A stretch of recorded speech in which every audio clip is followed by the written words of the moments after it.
एक शाम राजा अकबर अपने प्रिय बिरबल के साथ शाही बगीचे की सैर के लिए निकले। वह बगीचा बहुत ही शानदार था। चारों ओर हरियाली ही हरियाली थी और फूलों की भीनी भीनी खुशबू वातावरण को और भी खूबसूरत बना रही थी। ऐसे में राजा को जाने क्या सूझा कि उन्होंने बीरबल से कहा, बीरबल, हमारा मन है कि इस हरे भरे बगीचे में हम हरे घोड़े में बैठकर घूमें। इसलिए मैं तुम्हें आदेश देता हूँ कि 7 दिनों के अंदर हमारे लिए एक हरे घोड़े का इंतजाम करो। वहीं अगर तुम इस आदेश को पूरा करने में असफल रहते हो तो तुम कभी भी मुझे अपनी शकल न दिखाना। इस बात से राजा व बीरबल दोनों वाकिफ थे कि आज तक दुनिया में हरे रंग का घोड़ा नहीं हुआ है। फिर भी राजा चाहते थे कि बीरबल किसी बात में अपनी हार स्वीकार करे। इस कारण उन्होंने बीरबल को ऐसा आदेश दिया। मगर बीरबल भी बहुत चालाक थे। वो भली भांति जानते थे कि राजा उनसे क्या चाहते हैं।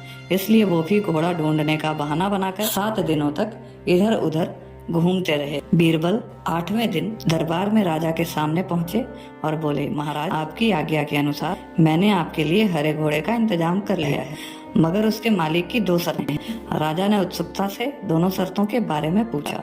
तब बीरबल ने जवाब दिया, पहली शर्त है कि उस हरे घोड़े को लाने के लिए आपको स्वयं जाना होगा। राजा इस शर्त के लिए तैयार हो गए। फिर उन्होंने दूसरी शर्त के बारे में पूछा। तब बीरबल ने कहा, घोड़े के मालिक की दूसरी शर्त यह है कि आपको घोड़ा लाने के लिए सप्ताह के 7 दिन के अलावा कोई और दिन चुनना होगा। यह सुनकर राजा हैरानी से बीरबल की ओर देखने लगे। तब बीरबल ने बहुत सहजता से जवाब दिया, महाराज, घोड़े का मालिक कहता है कि हरे रंग के खास घोड़े को लाने के लिए उसकी यह खास शर्त माननी ही होगी। राजा अकबर बीरबल की इस चतुराई भरे जवाब को सुनकर हैरान हो गए और खुश हो गए कि बीरबल से उसकी हार मनवाना वाकई में बहुत मुश्किल काम है।